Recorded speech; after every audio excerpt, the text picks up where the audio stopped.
Beneath the sparkling waves of a sunlit beach, a deadly predator was lurking silent, unseen, and ready to strike. What happens when the ocean's fiercest hunter targets a fearless lifeguard sworn to protect? In just minutes, calm turns to chaos, and a routine day becomes a fight for survival. Stay with us as we uncover the shocking true story that shook a coastal paradise to its core. Welcome to True Animal Terrors, where real danger meets real stories. Don't look away. Ellen Shaw was only 26 when she stepped into her role as head lifeguard at the Pacific Coast Beach Resort in the summer of 2023. Young, athletic, and fiercely dedicated to ocean safety, Ellen was far more than just another seasonal worker. The salty breeze and crashing waves were as familiar to her as breathing. She carried an unshakable passion, an innate sense of responsibility that made everyone around her feel safer even before any trouble arose. From dawn's first light, Ellen was the first to patrol the shoreline, her sharp eyes scanning the water and sand for signs of danger. And long after the last beachgoer left, she lingered, making sure every piece of rescue equipment was spotless and ready for action. To her fellow lifeguards, Ellen wasn't merely their supervisor, she was the heartbeat of the beach patrol team. She knew every regular swimmer by name, had a friendly word or warning ready, and watched over them like family. Her younger brother Jake often recalled how she'd come home buzzing with stories about the ocean's mood, the tides, and the people she helped that day. Every rescue wasn't just part of her job, it was personal. The ocean was her home. Having grown up swimming these waters since she could walk and surfing since she was 12, Ellen understood the ocean's moods in a way few did. She earned her lifeguard certification at 18, mastering every current sandbar and hidden hazard along that jagged coastline. Over 3 years on the job, her rescue record was flawless, with more than 40 successful saves, a testament to her skill, dedication, and keen intuition. But despite her deep knowledge and confidence, there was one thing that unsettled her far more than rip currents or storm surges, the sharks. Over the previous 2 summers, Ellen's daily reports noted a rising number of shark sightings near the resort. Most were harmless species, nurse sharks and reef sharks gliding lazily through the shallows, posing little threat. But there were others, larger shapes lurking beyond the swimming zones, dark shadows moving with a deliberate grace beneath the waves. More than once, Ellen would lift her binoculars, heart pounding, watching as those ominous silhouettes sliced silently through the deeper water. Her logs from July told a story of growing unease. Large predators spotted 200 yards offshore, cleared water as precaution, unusual feeding behavior near North Jetty, increased patrols recommended. Reports of multiple large fish kills washing ashore hinted at predator activity beneath the surface. Despite her warnings, resort management dismissed her concerns. Business was booming, tourism thriving, and the beach was generating record revenue. No incidents, no injuries, no concrete proof of danger. So why risk panic? Mark Peterson, her supervisor, often waved off her reports at weekly meetings. Ellen's always been vigilant sometimes too, much he told investigators later. We couldn't shut down the beach every time she thought she saw something. She saw threats everywhere, but Ellen's fears weren't baseless. Marine biologist Dr. Amanda Torres, who'd been tracking shark migration along the coast, had documented a sharp rise in great white activity. Just weeks before the attack, Dr. Torres published research warning of shifting feeding patterns and increased aggression among local sharks. That summer, water temperatures had climbed unusually high, pushing traditional prey closer to shore, and the predators followed. Great whites were appearing where they hadn't been seen in decades, Dr. Torres explained. Ellen had read the research printed copies and tried to share them with her team and management. Most shrugged it off as academic theory, but Ellen felt it deep in her gut. Something was changing beneath the waves, something that set her instincts on high alert, even on the calmest days. As August approached, her anxiety mounted. Patrol routes stretched farther, eyes scanned the horizon longer, and swimmers were urged closer to shore. Fellow lifeguards noticed the shift. Some whispered she was paranoid, others respected her unyielding focus. Maria Santos, a colleague, recalled those last weeks. She was different, tense, serious. She kept saying something wasn't right. We should have listened. The Pacific Coast Beach Resort prided itself on its pristine image, a family-friendly paradise with crystal waters and perfect surf. But beneath the glossy brochures lay a buried truth. The coastline beneath the resort had long been called Bloodpoint by local fishermen. To tourists, the name sounded exotic, even beautiful, inspired by the deep red sand tinting the water during certain tides. But to the old-timers, it carried a darker meaning. Captain Roberto Mendez, whose family had fished these waters for generations, shared the stories passed down from his grandfather and great-grandfather. This was always shark territory, he said quietly. The deep channel close to shore, the currents funneling fish, created a natural predator highway. They'd known to be careful here. Historical records backed up those warnings. The local maritime museum held documents dating back over a century. In 1923, a fishing vessel's nets were shredded by a massive great white just offshore. In 1954, a swimmer vanished under mysterious circumstances, witnesses recalling a violent water disturbance. And in 1987, a surfer survived a brutal attack requiring over 200 stitches.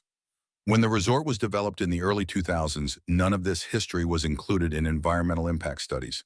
Instead, marketing focused on natural beauty, top-tier surfing, and a welcoming atmosphere. Resort developer Charles Hamilton later defended the decision. Shark attacks are incredibly rare. More people get struck by lightning. We weren't going to let old folklore stop us from building a world-class resort. Yet the folklore wasn't merely superstition. The resort sat at the convergence of three major ocean currents, causing an upwelling that brought nutrient-rich water to the surface. That in turn drew massive schools of fish and the predators that followed them. The beach's location near the mouth of Salmon Creek only added to the risk.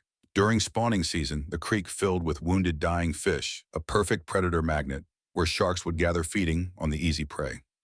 Along the sun-soaked coastline near Pacific Coast Beach Resort, an unspoken truth lingered beneath the surface, one that local surfers knew all too well. Surf shops up and down the shore had quietly developed their own informal warning system. Experienced surfers like Tommy Mitchell understood the rhythm of the ocean and the subtle signals that spelled danger. Especially in late summer, when the annual salmon runs peaked, the waters became a magnet not just for fish, but for the lurking predators that followed them. Yet none of this vital local knowledge ever reached the resort guests. Visitors basking in the sun or paddling out on their boards were kept blissfully unaware of the risks that seasoned locals had long learned to respect. We tried to warn people, Tommy confessed with a bitter edge, but the resort staff would get angry if they caught us talking to their guests about sharks. They said we were hurting their business. I guess profits mattered more than safety. His words echoed a chilling reality. The pattern of danger was clear to anyone paying attention, but the desire to protect the resort's booming image outweighed caution. Every few years, a close call or a shark sighting jolted the community, a grim reminder of the predator beneath the waves. Yet each time, the resort played down the threat, doubling down on marketing to keep the tourists coming. By 2023, over 50,000 visitors flooded the beach annually, filling the shoreline from dawn to dusk, with swimmers, surfers, and families chasing sun and surf.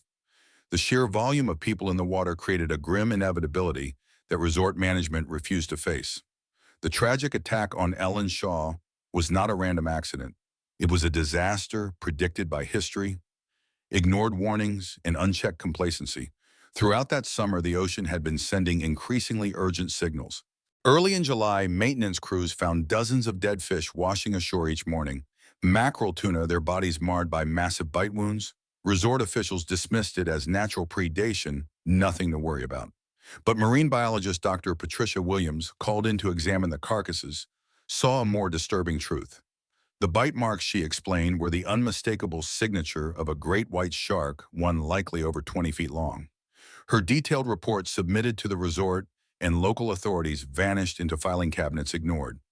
Meanwhile, the ocean's balance was shifting. Playful dolphins began steering clear of the beach seals that once basked on offshore rocks, disappeared overnight, and seabirds stopped diving in the usual feeding grounds. Ellen's daily logs grew more urgent, unusual absence of marine life. Water appears normal, but ecosystem behavior suggests possible predator presence. Recommend increased vigilance. But her warnings wore thin with her supervisor, Mark Peterson. Ellen saw problems everywhere, he grumbled. Fish die, animals move, it's all normal. We couldn't shut down operations every time nature acted up. Yet it wasn't just Ellen sensing danger. Other lifeguards started reporting strange sightings, dark shapes too large for dolphins, too aggressive for whales, mysterious surface disturbances no one could explain. One chilling report came from lifeguard Carlos Rivera, stationed at the North Tower. he spotted a massive shadow nearly 20 feet long, cruising just 200 yards from shore at the edge of the swimming area. "I'd never seen anything like it," he later said, his voice tight with unease. Rivera reported the sighting immediately. But the resort's response was swift, and cold lifeguards were warned not to share unconfirmed wildlife sightings with guests, and threatening panic could lead to disciplinary action. The most alarming warning came just days before the attack. On August 10th, a team of marine biology students diving offshore cut their dive short, spooked by the eerie silence and absence of fish. Graduate student Emily Chen described it plainly. The water was wrong. No fish, no normal activity, just this feeling that something massive was nearby. Their professor, Dr. Michael Torres, recognized it instantly. "It's called a predator void," he explained. "When a large apex predator moves in, all other marine life clears out. It's nature's way of avoiding danger." Dr. Torres contacted the resort directly, voicing urgent safety concerns. Resort management assured him and precautions were being taken, but no operational changes followed. On the morning of August 14th, veteran fisherman Captain Roberto Mendez radioed the Coast Guard with a dire alert.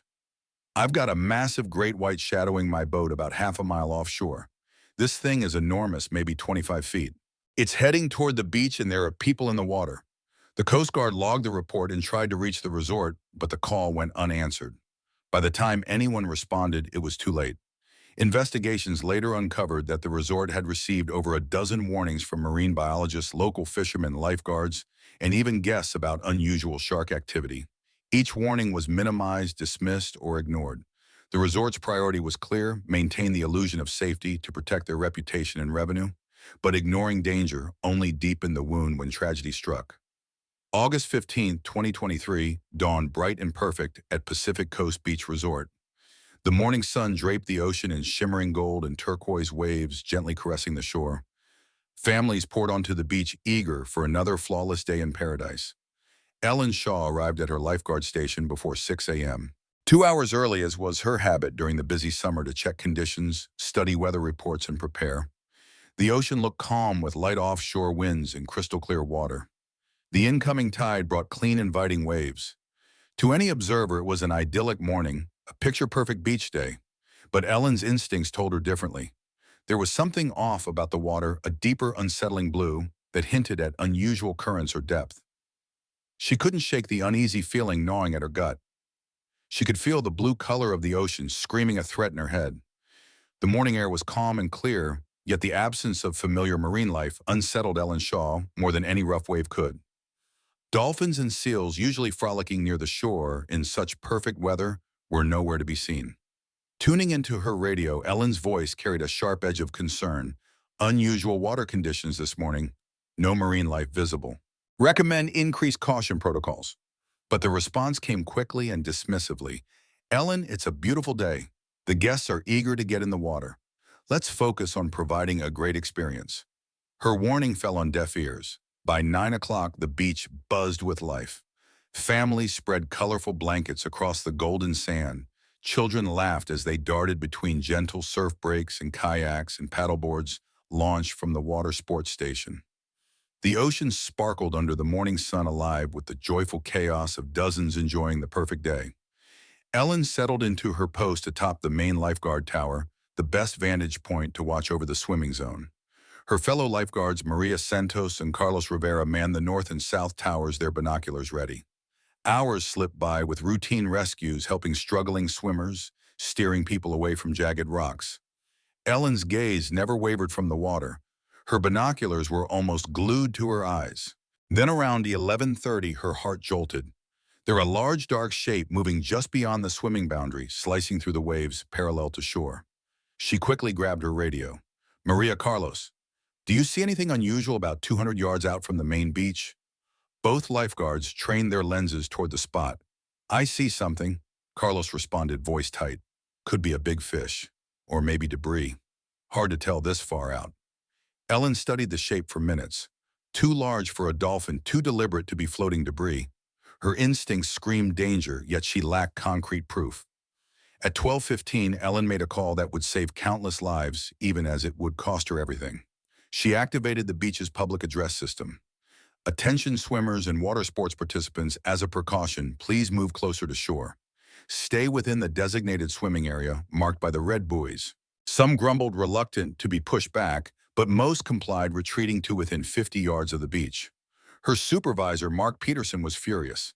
"Ellen, what's the reason for the swimming restriction? You're going to get complaints. Possible large marine animal in the area," she replied firmly. "Just being cautious. Is there an actual sighting or just another one of your feelings?" he shot back. Before she could answer, chaos erupted in the water. A family with two teenagers had drifted beyond the boundary, their bright yellow inflatable raft bobbing into deeper waters. Ellen sprang into action, grabbing her rescue board and sprinting toward the surf. As she paddled out, the water around their raft began to churn violently. Something massive was moving beneath them. "Get back to shore now," she yelled, urgency sharp in her voice. The family paddled frantically, but their raft was slow and clumsy, still over 100 yards from safety. Then the ocean exploded. From every corner of the beach, witnesses saw the towering surge of water, a brutal, violent eruption marking the start of the attack. The great white shark, estimated at over 22 feet long, had been stalking the raft for minutes before striking. But in a cruel twist, it wasn't the family who became the target. As Ellen paddled desperately toward them, her powerful strokes and the splash of her board drew the predator's attention. The massive shark pivoted away from the raft and zeroed in on her. On the shore, people gasped in horror as the shark surged from the depths directly beneath Ellen's rescue board. The impact was thunderous. She and her board were launched several feet into the air. Jennifer Martinez, watching with her family, remembered it clearly. "I saw her go up like a rag doll.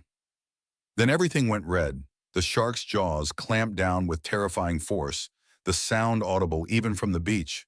But instead of diving deep, the predator stayed near the surface, thrashing violently, a raw, brutal display of power. Panic erupted on the sand. Screams tore through the air as hundreds witnessed the horrific scene. Parents grabbed their children, fleeing towards safety, while others stood frozen, unable to comprehend what they saw. Carlos Rivera was first to respond. Jumping onto his rescue jet ski, his whistle screamed through the chaos as he roared toward the attack.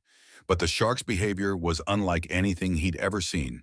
It was almost vertical in the water, Rivera later testified, holding Ellen like some kind of trophy. Blood everywhere. She wasn't moving. He tried to approach from the side, hoping to distract the predator or force a release. But the shark sensed him, beginning to drift toward deeper waters, still carrying Ellen in its jaws. From the North Tower, Maria Santos coordinated emergency efforts, her voice steady but urgent over the radio. She had called 911 within seconds, but the nearest Coast Guard was over 20 minutes away. "Immediate medical assistance needed at Pacific Coast Beach Resort," she relayed. "Shark attack in progress, victims still in the water." Resort management scrambled. General Manager David Chen ordered all swimming areas evacuated and every rescue craft deployed. But the response came too late. The family Ellen tried to save paddled desperately toward shore, their yellow raft inching forward amid mounting panic. Other swimmers bolted for the beach, some creating new emergencies in the chaos. Farther out, Captain Roberto Mendez monitored marine radio frequencies aboard his 40-foot fishing boat. Hearing the emergency calls, he pushed his engines to the limit. "I was about 3 miles out when I heard the mayday," he later recalled. "I prayed I wouldn't be too late." Back near the attack, the shark held Ellen motionless in its jaws, crimson pooling beneath them. Carlos circled on his jet ski, searching for any chance to intervene. Then suddenly, without warning, the predator released its grip. Ellen's battered body broke the surface, her bright red lifeguard uniform torn and soaked with blood, a stark contrast against the shimmering blue of the ocean. Carlos Rivera didn't hesitate. He surged forward on his jet ski, pulling her limp form aboard while scanning frantically for any sign of the predator still lurking beneath the waves. She was unconscious, yet still breathing a fragile thread of life. Massive trauma to her torso and legs, Rivera later recalled, but she was alive. "I started CPR immediately while racing for shore. The rescue was far from over. The great white hadn't fled. It circled nearby, its presence menacing and unpredictable, keeping other swimmers and rescuers trapped in danger's shadow." Captain Roberto Mendez arrived moments later, his larger fishing vessel, a crucial lifeline amid the chaos. It offered a stable platform for emergency medical care and a command center to coordinate with Coast Guard helicopters racing to the scene. "When I saw that girl, I knew we were fighting for her life," Mendez said somberly. "But I also knew that Shark wasn't done yet. Time was running out." At 12:47, less than 20 minutes after the attack began, a Coast Guard helicopter touched down. Paramedics took over Ellen's care, immediately confronted by the catastrophic injuries. Multiple trauma wounds, massive blood loss, and signs of shock painted a grim picture. "She coded twice during the flight," Lieutenant Sarah Williams recounted, "and we brought her back both times, but her injuries were beyond anything we'd seen. Ribs crushed, lung punctured, severe internal bleeding." At Pacific Memorial Hospital, trauma surgeons fought tirelessly for over 6 hours, battling to save a life slipping through their fingers. Despite every effort, Ellen Shaw was pronounced dead at 7:23 p.m. on August 15, 2023. The news rippled through the local community, then exploded nationally. Media swarmed the resort, hungry for answers. How could such a tragedy happen in a family-friendly paradise? But behind the scenes, Pacific Coast Beach Resort shifted into damage control. Within the hour, legal teams arrived. Staff were strictly forbidden from speaking to the press. Security swept the beach, confiscating cell phone videos from witnesses. That evening, the resort issued a carefully worded statement. "We are deeply saddened by today's tragic incident. Our hearts go out to the family. We are cooperating fully with investigations and will not comment further out of respect." But beneath this facade, a darker truth was unfolding. Ellen's meticulous daily reports documenting escalating shark activity vanished from computer systems. Emails from her supervisor dismissing her warnings were deleted. Physical evidence disappeared. Marine biology reports detailing predator behavior were quietly removed from files. Even the Coast Guard's communication logs, including Captain Mendez's urgent warning, were corrupted and rendered unreadable. Yet the resort couldn't erase everything.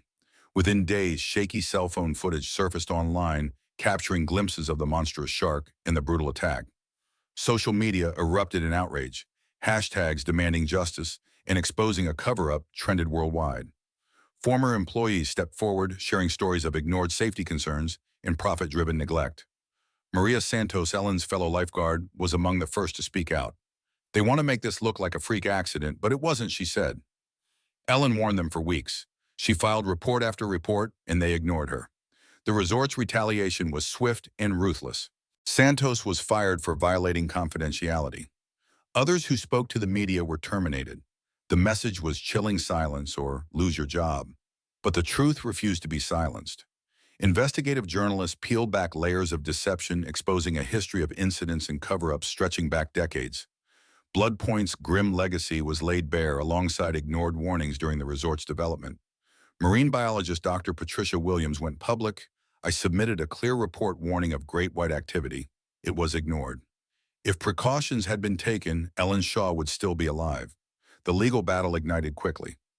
Ellen's family, led by her brother Jake, filed a wrongful death lawsuit accusing the resort of negligence, failure to warn, and deliberate disregard for known dangers. "My sister died because they cared more about profits than safety," Jake told reporters.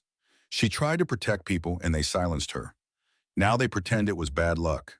The resort fought back with resources far beyond the family's reach, hired high-powered attorneys, brought in expert witnesses, and launched a PR campaign spinning the narrative. Shark attacks, they claimed, were unpredictable acts of nature. Ellen was a hero who died doing her job, but no one was to blame. Their story might have stood if not for one critical oversight. In their rush to destroy incriminating evidence, they'd forgotten about backup files stored off-site. Those files held everything: Ellen's reports, marine biologist warnings, communications with authorities, and damning internal emails proving management's knowledge and willful negligence. The truth was unstoppable. Ellen Shaw's death was not a tragic anomaly. As investigators widened their lens on marine safety in the resort industry, a disturbing pattern emerged. Nationwide tragedies met with silence, cover-ups, and business as usual. The pattern was painfully familiar: profit over protection, denial over duty. Warning signs had been flashing for years, experts raising alarms that were all too often silenced or ignored. Resort management consistently placed profits above safety, weaving a familiar and tragic narrative. When disaster struck, victims were hailed as heroes caught in unforeseeable accidents, while the mounting evidence of negligence quietly vanished beneath layers of corporate protection. In 2019, Surfer Tommy Rodriguez lost his life to a great white at California's Coral Bay Resort. Investigations revealed marine biologists had issued warnings about rising shark activity for months before the fatal attack. Yet the resort chose silence, fearing public panic would cripple business. The following year, Lisa Chen disappeared during a dawn swim at North Carolina's Ocean View Resort. Witnesses reported a large shark nearby, but the resort chalked it up to rip currents, conveniently ignoring clear signs of predator presence. Then in 2021, lifeguard Marcus Johnson was mauled during a rescue attempt at South Carolina's Seaside Resort. Though he survived, he was left permanently disabled. His story was quietly settled behind closed doors, with a non-disclosure agreement ensuring silence. Each case unfolded under the same script: condolences were expressed, responsibility denied. Resorts hired pricey legal teams and PR firms to control the story, destroyed evidence, silenced witnesses, and wielded their financial might to evade accountability. But Ellen Shaw's case would break this pattern. Her brother Jake Shaw inherited her fierce resolve and refused to be silenced. Rallying a team of attorneys, marine biologists, and investigative journalists, he set out to expose the truth. The breakthrough arrived when David Park, a former resort employee, stepped forward with internal documents he'd saved before being fired. These papers exposed the full scope of the cover-up emails between executives plotting to manage shark reports without harming business. One chilling message sent days before Ellen's attack read, "We need to be very careful how we handle these shark reports. Any official acknowledgement of danger could expose us to liability and damage our reputation. Let's keep this internal and avoid panic." Further revelations showed the resort knowingly built on Bloodpoint despite the known risk, prioritizing profit over safety. Marine biologist Dr. Michael Torres, who had warned them repeatedly, found his research vindicated. They knew the danger was real and chose to ignore it. Ellen died because they valued profits more than human life. The legal battle drew intense media scrutiny. Witnesses flooded the courtroom recounting ignored warnings. Veteran fisherman Captain Roberto Mendez delivered searing testimony. "I radioed that morning about a massive great white heading toward the beach. I told them people were in danger. Nobody listened. If they'd evacuated the water for just 30 minutes, Ellen would be alive." The courtroom fell silent as audio of his mayday played, timestamp 43 minutes before the attack, a window that might have saved a life. Dr. Patricia Williams presented damning evidence of shark feeding patterns from fish kills the resort buried. David Park testified about beach beautification, where staff disposed of dead fish to hide signs of predator activity. The defense's marine experts, paid handsomely, claimed shark attacks were unpredictable, but their credibility unraveled under cross-examination, revealing financial ties to the resort industry. Lifeguard Carlos Rivera took the stand, risking his livelihood and legal threats, to expose the pattern of suppressed safety concerns. "Ellen knew something was wrong," Rivera declared. "She tried to warn everyone, but they wouldn't listen. They told her to stop causing problems and focus on guest satisfaction. She died trying to save people while they worried about profits." Maria Santos backed him up, revealing management's offer of $50,000 to silence her, a bribe she refused. The prosecution's most poignant moment came when Ellen's mother, Margaret Shaw, tearfully read from Ellen's personal journal. Her daughter's growing anxiety, frustration with management's dismissive stance, and deep commitment to protecting others spilled into the courtroom, sealing the human cost behind the headlines. On July 28th, Margaret read aloud. Margaret's voice trembled as she read Ellen's final journal entries, words penned just 18 days before her death. "Saw another large shadow today. Definitely predatory behavior. Tried to talk to Mark about increasing safety protocols, but he said, 'I was being paranoid. I know what I saw. I know these waters. Something is wrong, and I'm scared someone's going to get hurt.'" The courtroom fell utterly silent, the weight of Ellen's growing dread hanging heavy in the air. The defense's closing argument leaned on the unpredictable nature of the ocean, painting Ellen's death as a tragic accident, unavoidable, despite all precautions. They insisted the resort had followed safety regulations to the letter.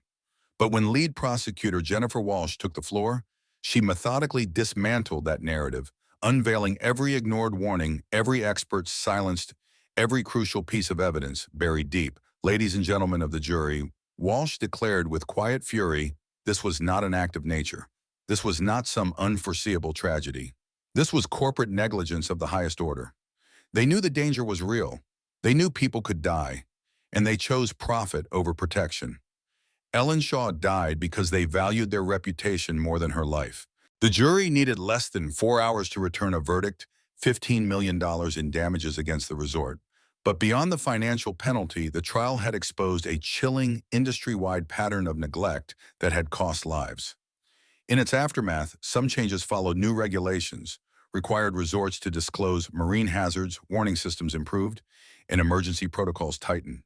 Yet the fundamental problem persisted. Resorts continued to prioritize profits over safety, while regulatory bodies struggled with insufficient resources to enforce meaningful oversight. Ellen Shaw's death wasn't in vain, but it wasn't enough to stop future tragedies. The cycle of silence and denial rolled on, broken only occasionally by incidents that captured public attention before fading away. Determined to break this cycle, Jake Shaw founded the Ellen Shaw Foundation, a tribute to his sister's values and legacy. Its mission: no one should die because those in power choose silence over safety. The foundation champions stronger regulations, supports whistleblowers exposing dangerous conditions, and equips communities to understand and respond to marine hazards. But the fight continues. Every summer, new resorts open on treacherous coastlines. Every year, warnings go ignored by those who profit from the ocean's beauty while denying its dangers. Ellen Shaw's story is more than one tragic day on a sunny beach. It's a damning indictment of a system that values profit over people, silence over safety, and public relations over public welfare. Until that system changes, until silence is broken once and for all, heroes like Ellen will keep paying the ultimate price for greed and negligence. Her story stands as a stark warning: when we ignore danger, prioritize profits over protection, and silence those who speak truth to power, we pave the way for tragedy. Ellen Shaw died doing what she loved, protecting others from harm. The question now is whether we honor her memory by demanding real change, or allow the pattern of silence to continue until another family must bury their hero. The choice, like the ocean itself, remains vast and unforgiving. But unlike the ocean, it's one we can control. Ellen's story is a powerful reminder of the courage it takes to protect others, even when the danger feels overwhelming. It makes us ask, how far would you go to keep people safe? If this story moved you, please like, comment, and share your thoughts below. Don't forget to subscribe for more real stories that matter. We'd love to hear your experiences or what this story made you think about.